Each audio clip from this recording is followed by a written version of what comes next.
Welcome, here I've got TCL 25G and I'm gonna show you how to turn on and off the camera mirror effect at this device.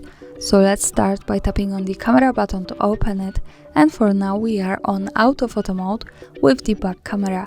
To get access to the mirror effect we have to change back camera to the front one, so let's do it by just simply tapping on this button from the right. Now high again, and we have to move to the left corner button to open the advanced camera settings. Now let's slide a little bit down to the general category, and here we can find the mirror camera option, so by using the button from the right with it, we can turn on and turn off our camera mirror effect. And that's all, thanks for watching, subscribe our channel and leave the thumbs up.